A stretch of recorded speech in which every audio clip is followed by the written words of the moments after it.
They thought she was just the silent housewife. They thought she was weak. When Richard Sterling walked into that courtroom with his arm around his mistress, Tiffany, they were already celebrating. They had the champagne on ice. They were ready to take everything, the mansion, the cars, and the multi-million-dollar empire Richard claimed he built. Tiffany even laughed in the wife's face, calling her irrelevant. But arrogance has a funny way of blinding people. In the next few minutes, you are going to witness one of the most brutal, satisfying courtroom takedowns in history. The mistress smiled, right until the judge asked one simple question that changed absolutely everything. Buckle up. You won't believe how this ends. The rain battered against the floor-to-ceiling windows of the penthouse apartment in downtown Seattle, but inside, the atmosphere was far stormier. Catherine Sterling stood by the kitchen island, her hands gripping the cold marble countertop until her knuckles turned white. On the other side of the room, Richard Sterling, her husband of 15 years, was casually packing a suitcase. He wasn't trying to hide it. In fact, he seemed to be enjoying the performance. "Don't look at me like a wounded puppy, Catherine," Richard said, snapping a Louis Vuitton suitcase shut. He adjusted his silk tie in the hallway mirror, admiring his own reflection. "We both knew this day was coming. Or at least I did. You were probably too busy baking cookies or whatever it is you do all day to notice I've outgrown you." Catherine didn't scream. She didn't throw a vase. She just watched him. 15 years, Richard. We built this life together. I supported you when you were selling blueprints out of a garage. Richard laughed, a harsh, barking sound. Correction. I built this life. I built sterling architecture. You just happened to be there while I did the heavy lifting. And now, frankly, you're dead weight. I need someone who matches my status. Someone with vitality. The front door opened without a knock. In walked Tiffany Banks. She was 24, sharp-featured, and dressed in a trench coat that cost more than Catherine's first car. Tiffany didn't just walk, she prowled. She looked around the penthouse as if she were already measuring it for new drapes. "Ready, Richie?" Tiffany cooed, ignoring Catherine entirely. She walked up to Richard and brushed a speck of lint off his lapel. "The lawyer is waiting. We need to get the papers filed before noon if we want to make the club reservation." Catherine felt a cold knot tighten in her stomach. Tiffany Banks, Richard's personal assistant, the woman Catherine had invited to Christmas dinner last year because she thought Tiffany looked lonely in the city. The betrayal wasn't just sharp, it was humiliating. "You brought her here," Catherine whispered, her voice trembling slightly. Tiffany finally turned to look at her, a smirk playing on her lips. "It's not really your place anymore, is it, sweetie? Richard says the deed is in his name. The bank accounts are in his name. Even the dog is technically registered to him. You're just a guest who stayed too long." Richard chuckled, slinging his arm around Tiffany's waist. "She's right, Catherine. Look, I'm not a monster. I've spoken to Arthur Blake." Catherine froze. Arthur Blake was the most ruthless divorce attorney in the state. He was known as the Shark for a reason. He didn't just win cases, he destroyed the opposition. "Arthur has drawn up a settlement," Richard continued, tossing a thick manila envelope onto the kitchen island. It landed with a heavy thud. "It's generous considering. You get the old Volvo, the cottage in Maine, which I know you like, and a monthly stipend for 2 years. In exchange, you sign over all claims to sterling architecture, the city penthouse, and the offshore assets. Clean break." Catherine stared at the envelope. "And if I don't sign?" Tiffany giggled, covering her mouth with a manicured hand. "Oh, honey, if you don't sign, Arthur will drag you through court until you can't afford a cup of coffee. Richard owns the company. He has the money. You have... What? A degree you haven't used in a decade? Richard checked his Rolex. You have 24 hours to sign, Catherine. Don't be stupid. Don't fight a war you can't win. I'm the CEO. I'm the face of the brand. You're nobody. They turned to leave. As Richard opened the door, the wind howled from the hallway. He looked back one last time, his eyes cold and devoid of any love. Goodbye, Catherine. Try not to scratch the floors on your way out. Tiffany hates scratched floors.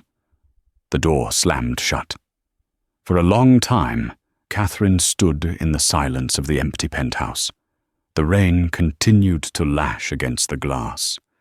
Most women would have collapsed. Most women would have called their mother, crying. Catherine Sterling did neither. She walked over to the island and picked up the envelope. She didn't open it. She didn't need to read the insults inside. Instead, she walked to the landline phone, the only secure line in the house, and dialed a number she hadn't used in years. It rang once, twice. "Hello?" a gruff voice answered. "Samuel," Catherine said, her voice changing. The tremble was gone. The meekness had evaporated. Her tone was steel. "It's happening. He's filed." On the other end of the line, Samuel Higgins, a man whose legal reputation was quiet but terrifyingly effective, let out a low whistle. "He actually did it. He's trying to push you out?" "He offered me the Volvo and the Maine cottage," Catherine said dryly. "The Volvo?" Samuel laughed. "The man has a death wish. Does he know? Does he have any idea about the 08 restructuring documents?" "He has no idea," Catherine replied, staring at her reflection in the dark window. "He thinks I was just baking cookies, Samuel. He thinks he owns Sterling Architecture because his name is on the door." "Well," Samuel said, the sound of a briefcase snapping open audible in the background. "I suppose we should let him think that for a few more days. When is the hearing?" "He wants me to sign in 24 hours. I'm not going to sign. Let him take me to court. Let him drag it out." "Catherine, are you sure?" Samuel asked. "It's going to get ugly. He has Arthur Blake. They will try to humiliate you publicly."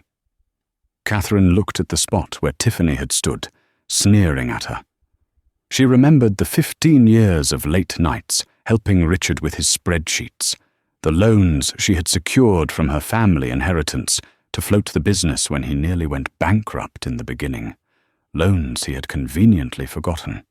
She thought of the silent partner agreement she had made him sign 10 years ago when the company went public, a document he had signed without reading because he was too busy drinking champagne with investors.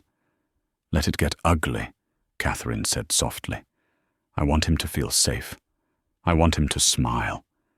And then, when he's on the stand, I want to take it all." 3 weeks later, the day of the preliminary hearing arrived. The mood inside the Superior Court of Seattle was tense. The media had caught wind of the high-profile split. Richard Sterling was a local celebrity, the genius architect behind the city's new skyline. The headline in the Seattle Gazette that morning read, "Architect of the Future designs a new single life." Inside the courtroom, Richard looked like he was attending a gala, not a divorce hearing. He wore a bespoke navy suit, his hair perfectly coiffed. Beside him sat Tiffany, dressed in a white suit that looked suspiciously bridal. She was whispering in Richard's ear, giggling every few seconds. On the other side of the aisle, Catherine sat alone with Samuel Higgins. She wore a simple grey dress and reading glasses. She looked tired. To the casual observer, she looked defeated. "Look at her," Tiffany whispered, loud enough for the front row to hear. "She looks like a librarian who lost her library card. God, Richard, how did you survive looking at that for 15 years? Richard smirked, leaning back in his chair. "It wasn't easy, babe, but focus. Arthur says this will be over in 20 minutes. The judge will see she has no income, no assets, and no claim." Arthur Blake, Richard's lawyer, stood up as Judge William Carter entered the room. Judge Carter was an older man, known for his no-nonsense attitude and a distinct dislike for courtroom theatrics. He sat down, adjusted his glasses, and looked at the docket. "We are here for the matter of Sterling versus Sterling," Judge Carter boomed. "I've reviewed the initial filings. Mr. Blake, you represent the plaintiff? Mr. Richard Sterling?" "I do, Your Honor," Arthur Blake said, his voice smooth as silk. He buttoned his jacket and walked toward the bench.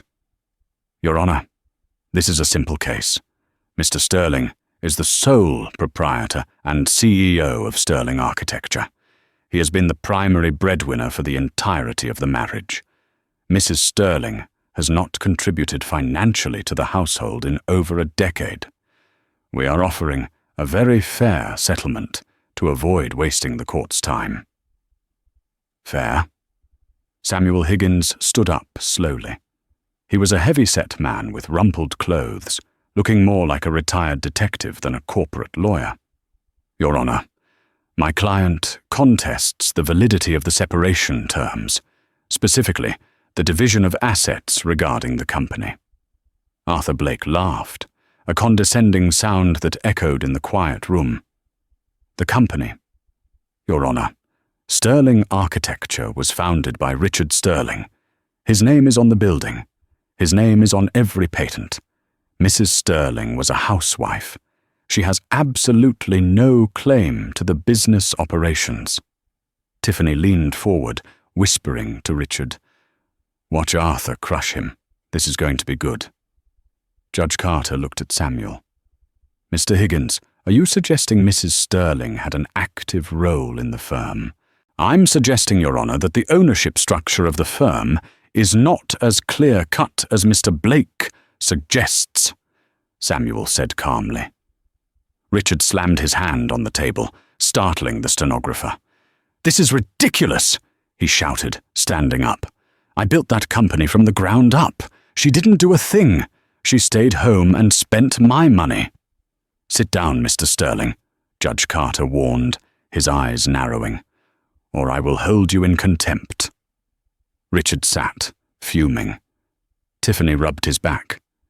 "Don't worry, baby. They're just stalling. They want more alimony. Just throw her an extra 10 grand and let's go." Arthur Blake smiled smugly.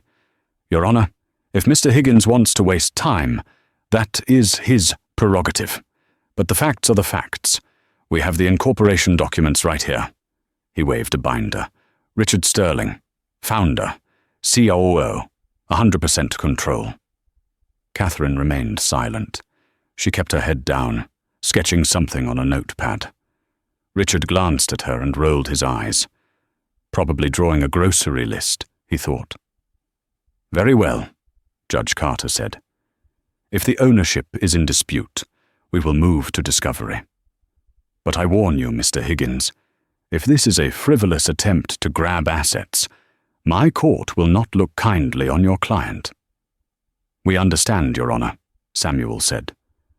"We are prepared to present evidence regarding the true ownership of Sterling Architecture." "True ownership?" Richard muttered to Tiffany. "The woman is delusional.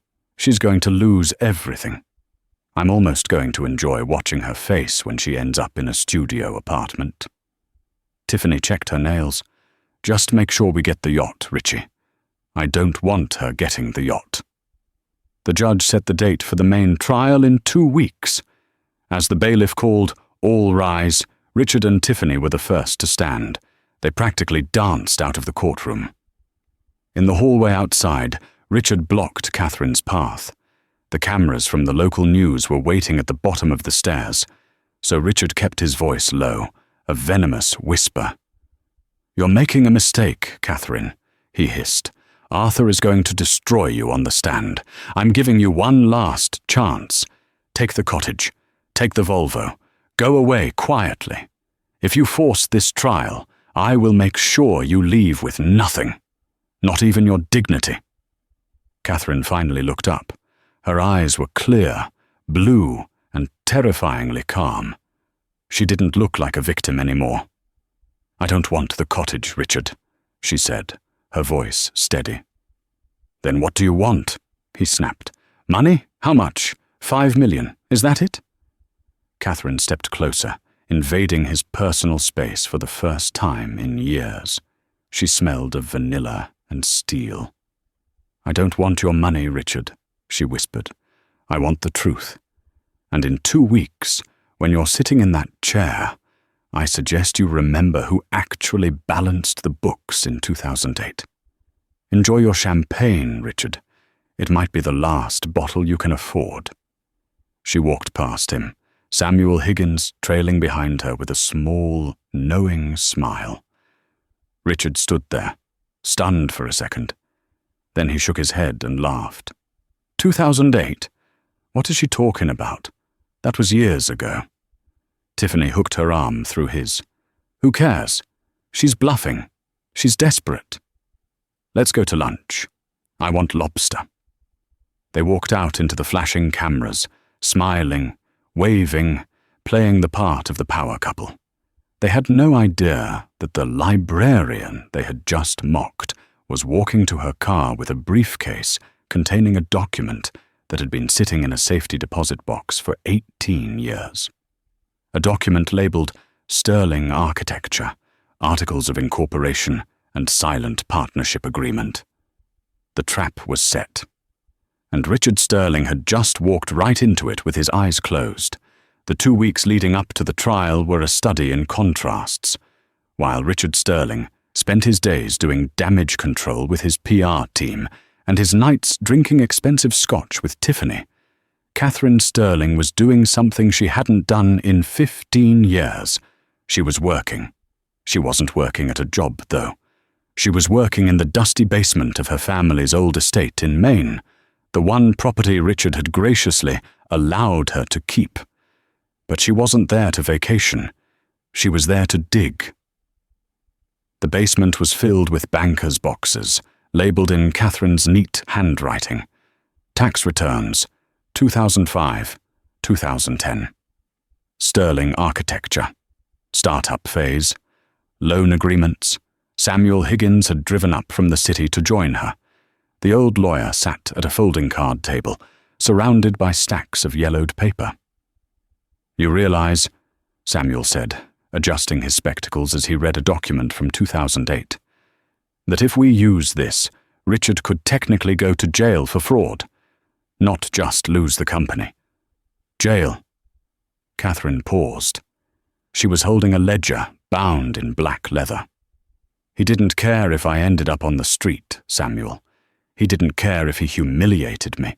Why should I care if he faces the consequences of his own lies?" Samuel looked up at her. The meek housewife he had known socially for years was gone. In her place was a woman who had been pushed too far. "I just need to know you're ready for the fallout. Once we ring this bell, we can't unring it." "Ring it," Catherine said, slamming the ledger shut. "He thinks he's the king of the world because he can draw a skyscraper. He forgot who paid for the foundation." Meanwhile, back in Seattle, Richard's confidence was beginning to fray at the edges, though he refused to show it. He was sitting in his corner office, staring at a bill for $40,000. Tiffany had decided the penthouse needed new Italian marble floors because the old ones smelled like his ex-wife. "Babe," Richard said into the phone, rubbing his temples, "can we maybe hold off on the marble until after the trial? My liquid cash is a little tied up in legal fees." "Tied up?" Tiffany's voice was shrill on the other end. "Richard, you're the CEO of a multi-million-dollar firm. Don't tell me you can't afford floors. Unless... Is she actually getting to you? Is the old hag actually scaring you?"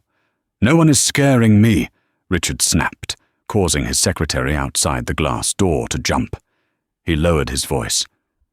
"I just mean, Arthur Blake is expensive. The court costs are high. Just wait 2 weeks. Once the judge signs the divorce decree, I'll buy you a castle in Tuscany if you want. Just be patient." "I don't do patient, Richard. That's why you like me," Tiffany said, and hung up. Richard stared at the phone. For a brief, fleeting second, he wondered if he had made a mistake. But then he looked out the window at the skyline of Seattle, buildings he had designed, a city he felt he owned. He shook his head. No, Catherine was the mistake. Tiffany was the prize. That evening, Richard and Tiffany went to Le Cavalier, the most exclusive restaurant in the city, to celebrate their imminent victory. They were halfway through a bottle of Dom Perignon when the mood shifted. A man in a cheap brown suit walked up to their table. He didn't look like he belonged in Le Cavalier. He looked like he belonged on a park bench. "Richard Sterling?" the man asked. Richard looked up, annoyed. "I'm eating. Who are you?" "Frank Miller," the man said, dropping a thick envelope onto the white tablecloth. It landed right next to Tiffany's lobster risotto. "You've been served. Again." "Served?" Richard laughed, picking up the envelope with 2 fingers as if it were contaminated. "My wife already served me divorce papers." "What is this?" "A greeting card." "Subpoena for financial records," Frank Miller said, his face impassive. "Specifically, regarding the consulting fees paid to Miss Banks over the last 3 years. Tiffany dropped her fork. It clattered loudly against the china. The blood drained from her face. "What consulting fees?" Richard demanded, his voice rising. "Tiffany doesn't work for the firm. She's an associate." "According to your corporate filings," Frank Miller said, cracking a small, dry smile, "Miss Banks has been paid $300,000 in consulting fees since 2023. Mrs. Sterling would like to know what exactly Miss Banks consulted on. Architecture? Engineering? Or was she consulting on how to wreck a marriage?" The restaurant went silent. People at nearby tables turned to look. Richard stood up, his face red. "Get out of here! I'll sue you for harassment." "See you in court, Mr. Sterling," Frank Miller said, tipping an imaginary hat. He walked away, leaving the envelope sitting there like a ticking bomb. Tiffany snatched the envelope and tore it open. Her hands were shaking. "Richard, you said you hid those payments. You said you buried them in the marketing budget." "I did," Richard hissed, grabbing her arm to quiet her down. "I don't know how they found it. Catherine doesn't know how to read a balance sheet. She barely knows how to use an iPhone." "Well," Tiffany whispered, looking around at the staring diners, "someone taught her. And if they trace that money, Richard, that's tax evasion. That's embezzlement of corporate funds for personal use." Richard downed his glass of champagne in one gulp. The bubbles burned his throat. "Don't worry," he lied, though his heart was hammering against his ribs.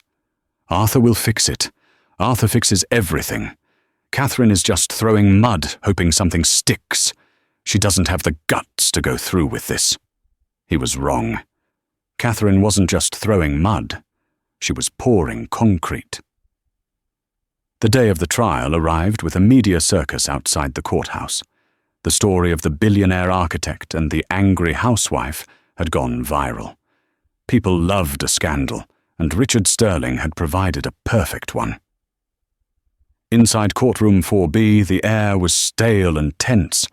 Judge Carter sat on the bench, looking even more impatient than he had during the preliminary hearing. Arthur Blake, Richard's lawyer, started the proceedings with the confidence of a man who had already spent his commission check. He paced in front of the judge, gesturing theatrically toward Richard. "Your Honor," Blake began, his voice booming. "We are here today because of greed. Plain and simple. My client, Richard Sterling, is a visionary. He is an artist. He works 18-hour days. He has built Sterling architecture into a global powerhouse. And what did his wife do during this time? Blake turned and pointed a finger at Catherine, who sat stoically at the defense table. She sat at home, Blake sneered. She enjoyed the lifestyle his hard work provided. The cleaners cleaned the house, the chefs cooked the food, and now she wants half of the company? It is insulting to every hard-working business owner in America. We ask the court to enforce the prenuptial understanding that what is his is his. Tiffany, sitting in the front row directly behind the defense table, let out a loud scoff. She whispered to her friend, "God, she looks pathetic. Look at that dress. It's probably from Target." Judge Carter looked up over his glasses. "Ms. Banks, if I hear another sound from the gallery, I will have you removed." Tiffany rolled her eyes but stayed quiet. Then it was Richard's turn to take the stand. He walked up, swore on the Bible, and sat down, smoothing his suit jacket. He looked every inch the CEO, handsome, confident, and utterly arrogant. "Mr. Sterling," Arthur Blake asked, "can you tell the court who founded Sterling Architecture?" "I did," Richard said firmly. "I started it in our garage in 2005. I drew the first plans. I secured the first clients."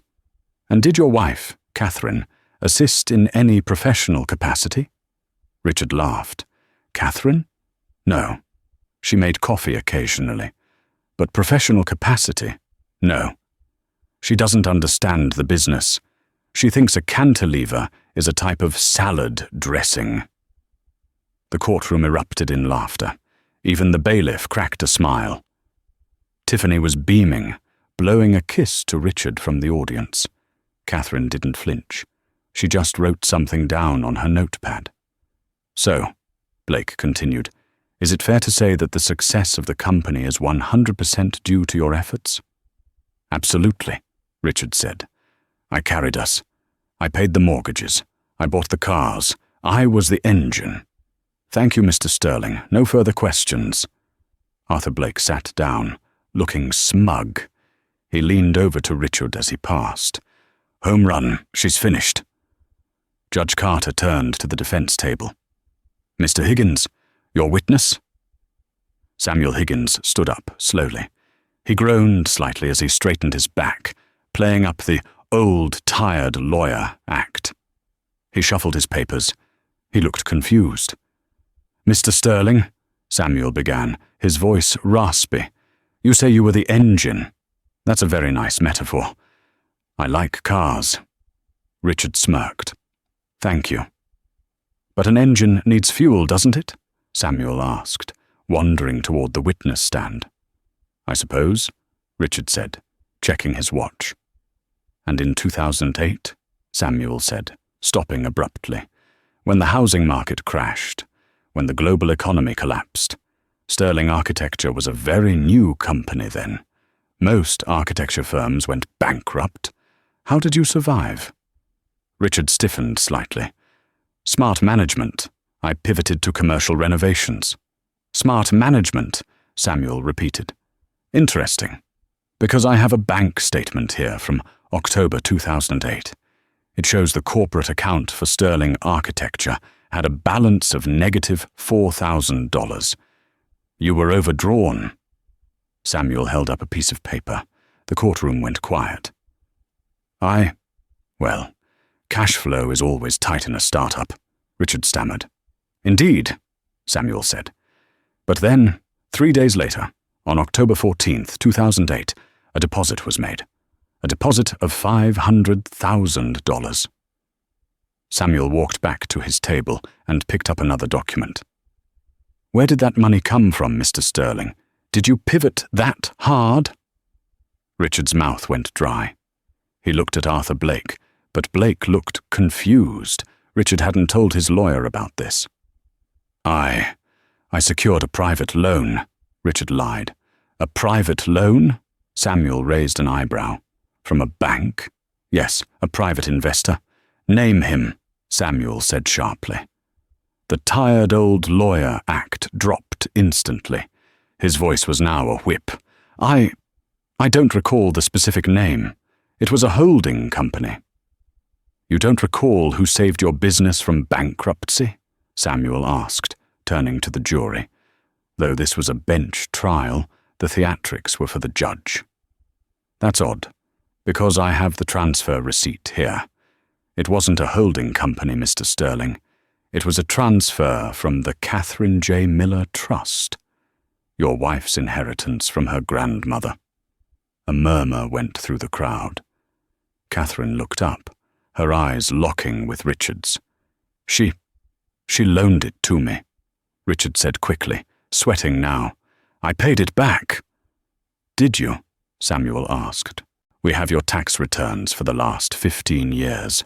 There is no record of a repayment to Catherine Sterling. In fact, that money was used to buy the land that the Sterling Tower now stands on, the flagship of your empire. It was a gift between spouses, Richard shouted. It doesn't mean she owns the company. We'll get to ownership in a moment, Samuel said coolly. But let's establish one thing. You lied 5 minutes ago when you said you did it all alone. You lied to this court. You were bankrupt, and your wife saved you. Is that correct? Richard glared at Samuel. She helped. Once. Helped, Samuel scoffed. She bought your career, Mr. Sterling. Tiffany wasn't smiling anymore. She was chewing on her perfectly manicured thumbnail. The lunch recess was a disaster for Richard. Arthur Blake was furious. Why didn't you tell me she funded the startup? Blake hissed, cornering Richard in the men's bathroom. It was years ago, Richard shouted back, washing his face with cold water. It doesn't matter. My name is on the incorporation papers. I own 100% of the shares. She just gave me a loan. It's a civil debt at best. We can pay her the $500,000 plus interest and be done with it. It damages your credibility, Richard. Blake slammed his briefcase on the counter. The judge thinks you're a liar now. And if Higgins has more... He doesn't have more, Richard said, trying to convince himself. That was their big gun, the inheritance money. Okay, fine. They proved I took money from her. Big deal. It doesn't prove ownership. They went back into the courtroom. The atmosphere had shifted. The audience was no longer laughing at Catherine. They were watching her with curiosity.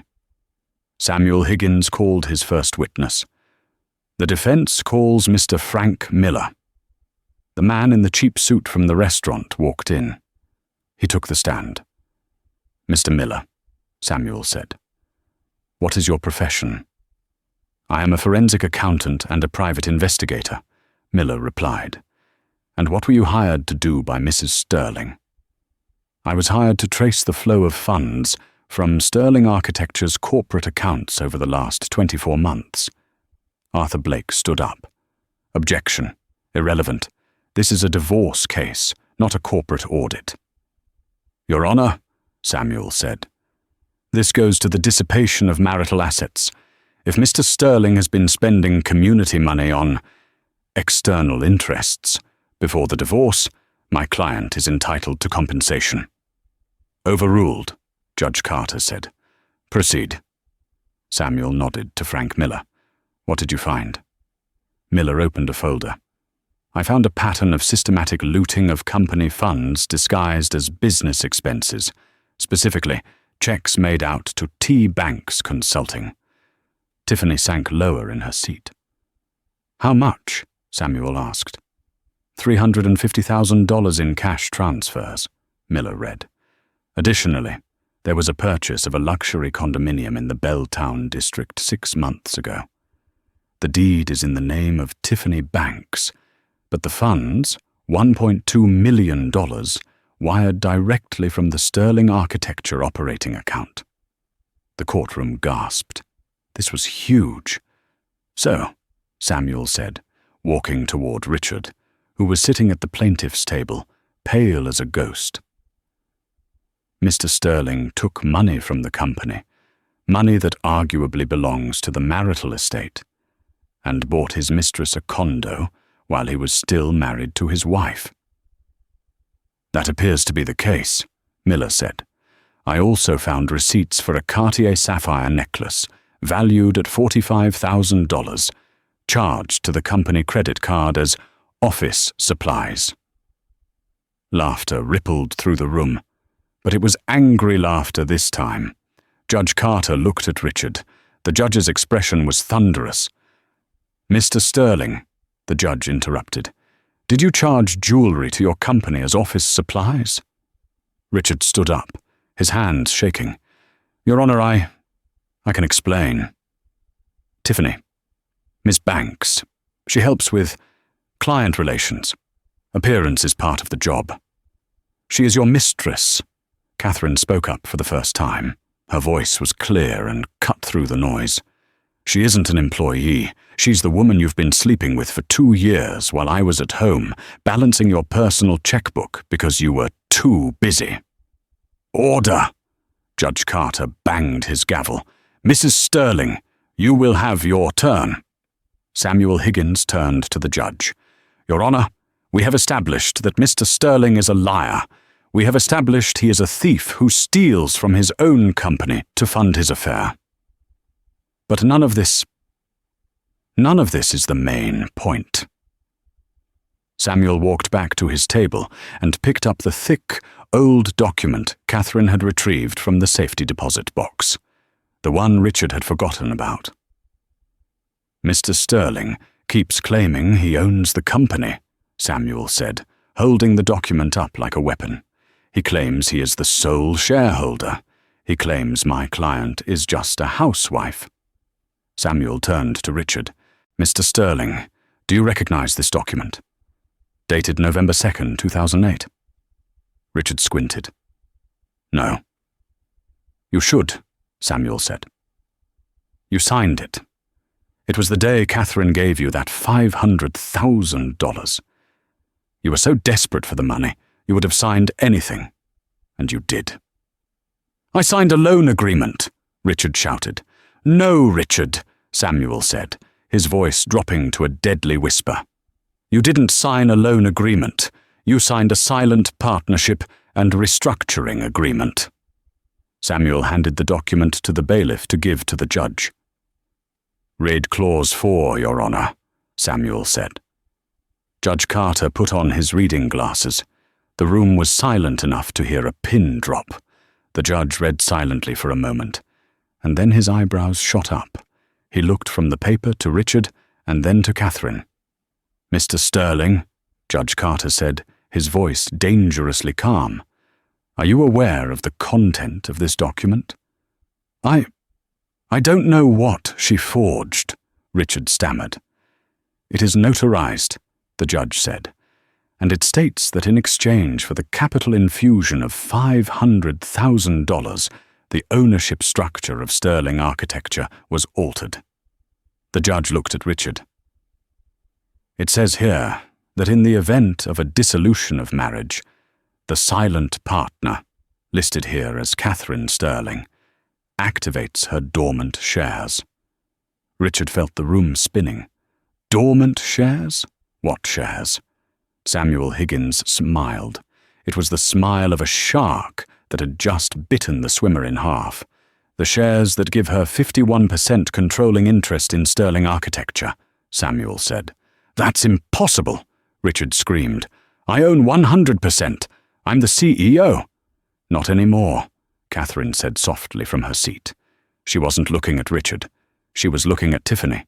And for the first time in the entire trial, Catherine smiled. It wasn't a happy smile. It was the smile of a woman who had just dropped the guillotine. "The mistress smiled in court," Samuel Higgins said to the jury, pointing at Tiffany, whose face was frozen in horror, until the judge asked who owned the company. "Well, Your Honor, we just answered that question." The silence in courtroom 4B was shattered by the sound of Arthur Blake frantically flipping through the document Samuel Higgins had submitted. His hands, usually steady and manicured, were trembling. This can't be legal," Blake muttered, sweat beading on his forehead. "Clause 4. Upon the filing of divorce proceedings initiated by the founder, Class B shares convert to Class A voting shares." Richard, did you read this? Did you actually read this before you signed it?" Richard Sterling was slumped in his chair, looking like a man who had just been told he had 20 minutes to live. "I told you. It was 2008. I was trying to save the firm. I thought it was just legal jargon." "It is legal jargon," Judge Carter said, his voice cutting through the panic like a knife. "Very precise legal jargon. It states that Mrs. Sterling provided the capital that saved the company from insolvency. In exchange, she took a majority stake that would only activate if you, Mr. Sterling, tried to leave the marriage." The judge leaned forward. "It seems Mrs. Sterling bet on you, sir. She bet that if she saved your career, you would honor your marriage. And she included an insurance policy in case you didn't." Richard stood up, his face purple. "This is a trap. She tricked me." "She saved you," Samuel Higgins roared, slamming his hand on the table. "She saved you from bankruptcy, and you repaid her by buying a condo for your mistress with company funds. You have no one to blame but yourself." All eyes turned to Tiffany Banks. The mistress who smiled was no longer smiling. She was doing mental math. She leaned over the railing behind Richard. "Richie," she hissed, Does this mean you don't own the company?" Richard spun around, his eyes wild. "Not now, Tiffany." "No, tell me now," she snapped, her voice losing all its sweetness. "Because if she owns 51%, that means she controls the board. That means she controls the accounts. That means, Catherine spoke up, not turning her head, "that the company credit card you have in your purse, Tiffany, is about to be declined." Tiffany froze. She looked at Richard, who was a mess of sweat and panic. She looked at Catherine, who sat like a queen on a throne. Then Tiffany did exactly what Catherine expected her to do. She grabbed her purse. "I have to go," Tiffany said abruptly. "What?" "Tiffany, stay here. I need moral support," Richard begged. "I need to call my broker," Tiffany said coldly, "and my lawyer. You said you were worth 50 million, Richard. If you're just an employee, and a fired one at that, we have nothing to talk about." She turned on her expensive heels and marched out of the courtroom. The heavy door slammed shut with a finality that echoed in Richard's soul. "Tiffany!" Richard called out. But she was gone. Judge Carter cleared his throat. "Mr. Blake, unless you have evidence that this signature is forged, which, given the notary stamp, seems unlikely, I am prepared to rule." Arthur Blake slumped. He knew when he was beaten. We request a recess to negotiate a settlement, Your Honor." "No settlement," Catherine said, standing up. Arthur Blake looked at her. "Mrs. Sterling, be reasonable. We can offer you a larger alimony package. We can give you the house in the Hamptons." "I don't want the house," Catherine said. "I want my company." She turned to the judge. "Your Honor, as the majority shareholder of Sterling Architecture, I am petitioning the court to freeze all company assets immediately to prevent further embezzlement by the minority shareholder, Richard Sterling, and I am filing a motion to remove him as CEO for cause, citing misuse of corporate funds." Richard gasped. "You can't remove me. I am the face of the brand." "You were the face," Catherine said calmly. "Now you're just a liability." Judge Carter banged his gavel. "Motion granted. The assets are frozen effective immediately. Mr. Sterling, you are ordered to surrender your company keys, pass cards, and company electronics to the court bailiff before you leave this building." "My phone?" Richard touched his pocket. "But my contacts are on there." "Hand it over, Mr. Sterling," the bailiff said, stepping forward with an outstretched hand. Richard looked at the bailiff, then at Arthur Blake, who was busy packing his briefcase, clearly already distancing himself from a non-paying client. Finally, he looked at Catherine. "Catherine," he pleaded, his voice cracking. "Please, don't do this. I built this.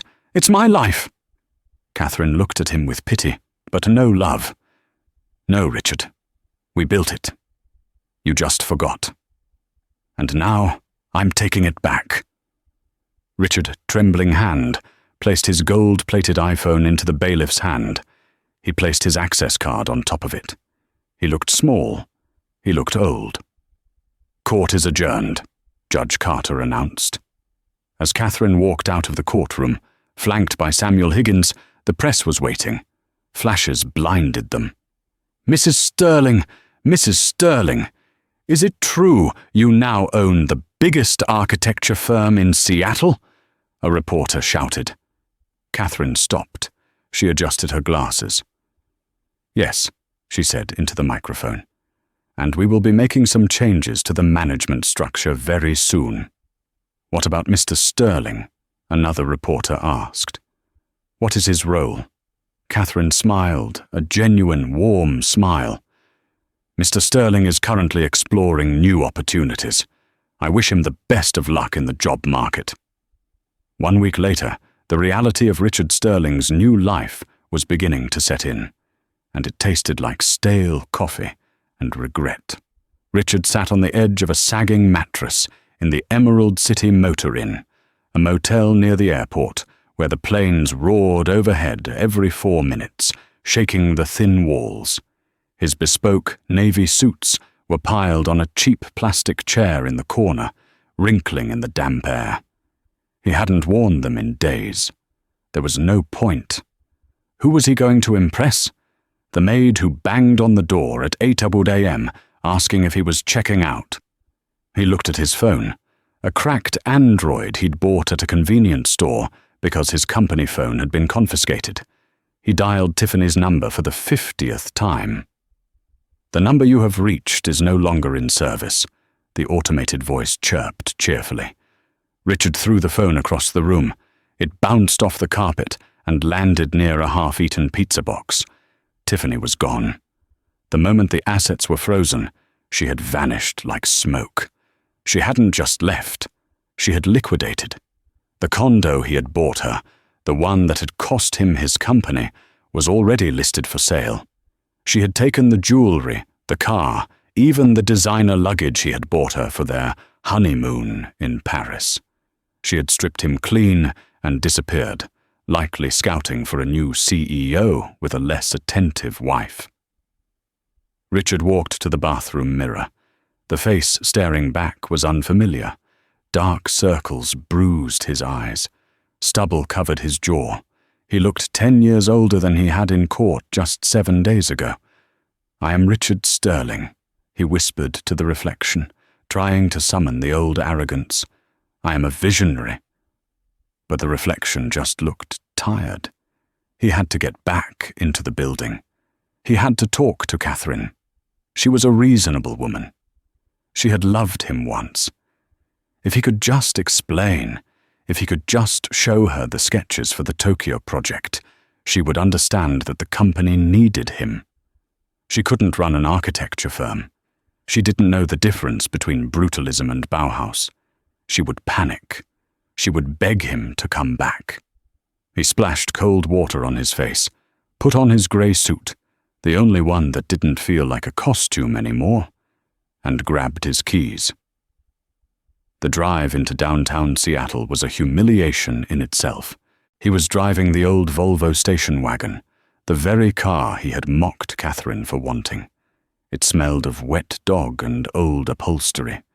The engine knocked every time he idled at a red light. When he finally pulled up to the curb of the Sterling Tower, he felt a flicker of the old pride. It was a magnificent building, 70 stories of glass and steel, spiraling upward like a shard of crystal piercing the sky. I did that, he thought. Me, not her. He left the Volvo in a loading zone. Old habits died hard, and walked toward the revolving doors.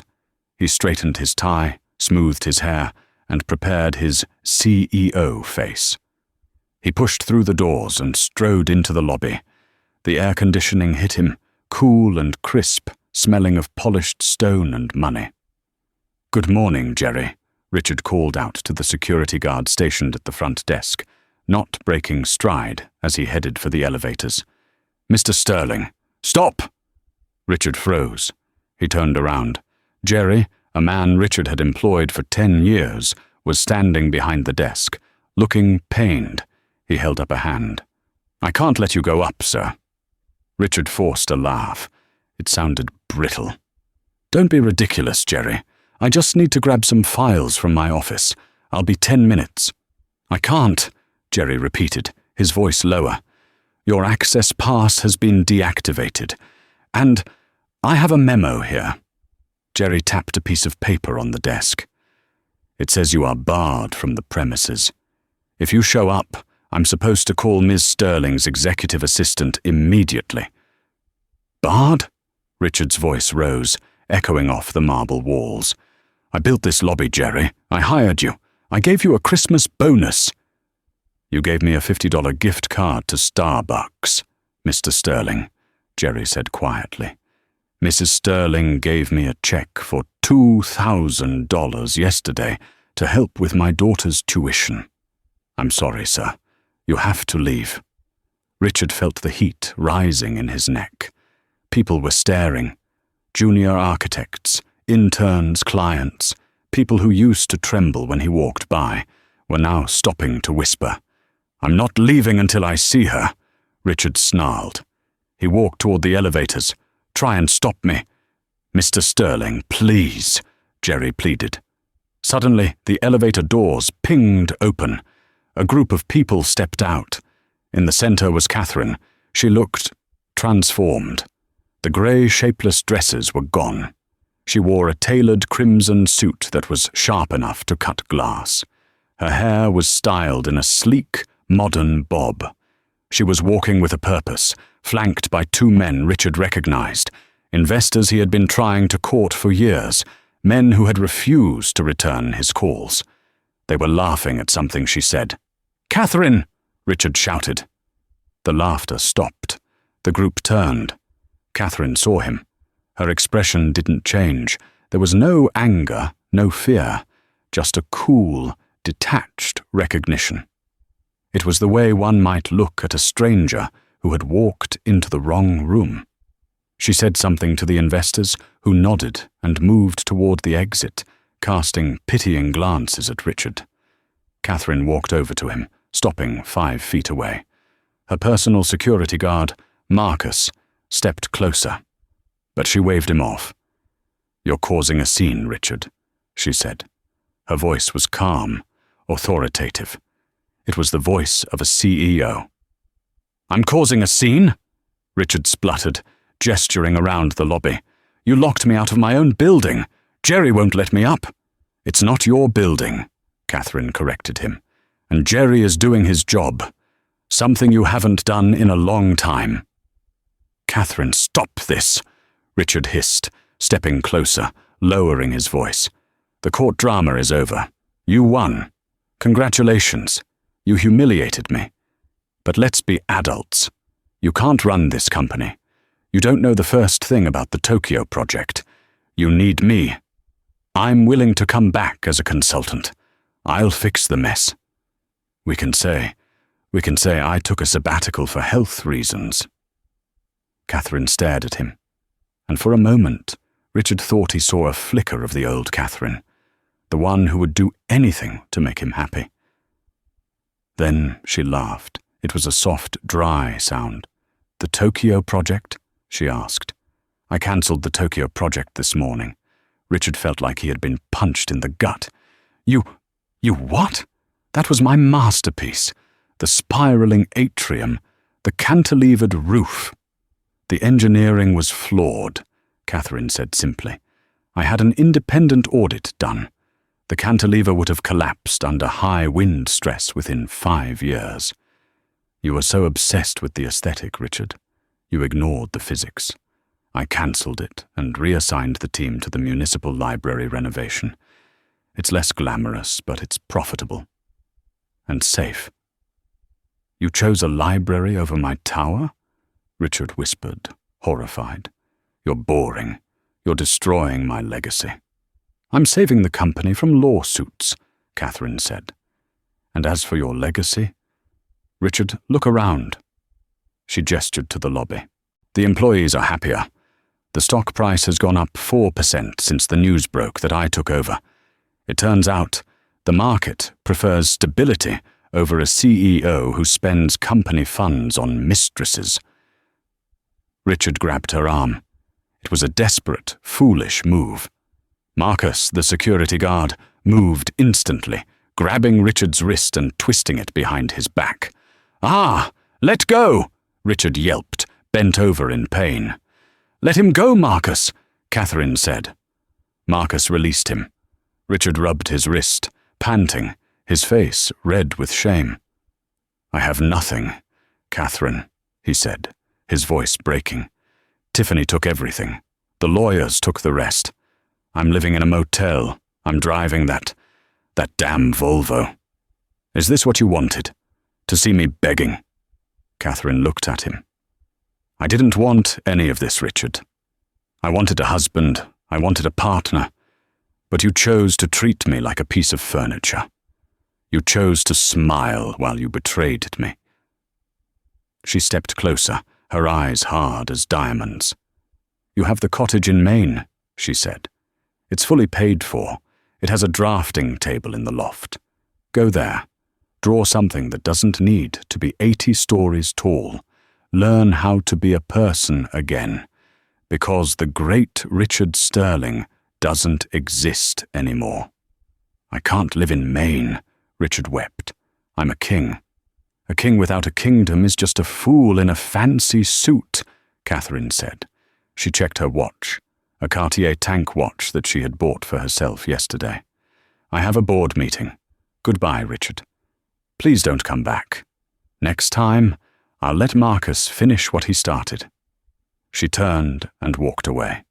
Her heels clicked rhythmically on the marble floor, a sound of progress, of forward motion.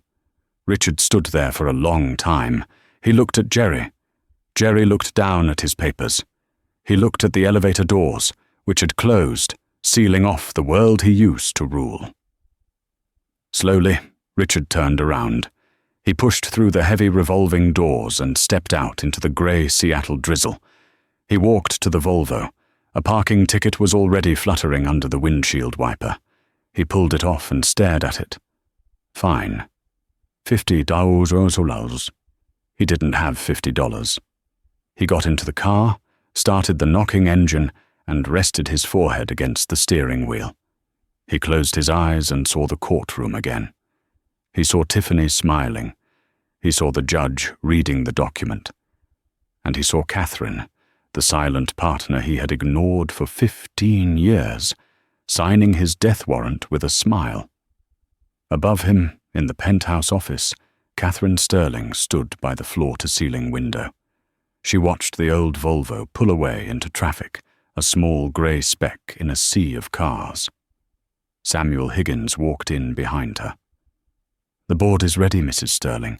They're anxious to hear your strategy for the next quarter." Catherine turned away from the window. She didn't look back at the street. She walked to her desk, Richard's old desk, now cleared of his knickknacks and replaced with photos of her parents and her own sketches. "Let's not keep them waiting, Samuel," she said, picking up her files. She walked out of the office, flipping the light switch as she went. The room didn't go dark, though. The sun was streaming in, brighter than it had been in years. And that, ladies and gentlemen, is the fall of Richard Sterling. I have to say, seeing him unable to pay a parking ticket after living the high life, that is some serious poetic justice. It really makes you think about who you step on while you're climbing the ladder, doesn't it? I want to know your verdict in the comments. Did Catherine do the right thing by cancelling his masterpiece project? Or should she have let him keep a little bit of his legacy? And frankly, where do you think Tiffany ended up? My bet is on a yacht in the Mediterranean with her next victim. If you enjoyed this long-form drama, please give this video a massive thumbs up. It helps the algorithm so much. Don't forget to subscribe and hit that bell icon. I post new stories every Tuesday and Friday. Next up, we have a story about a nanny who discovers the family she works for isn't exactly human. You don't want to miss it. Thanks for watching, stay safe, and I'll catch you in the next one.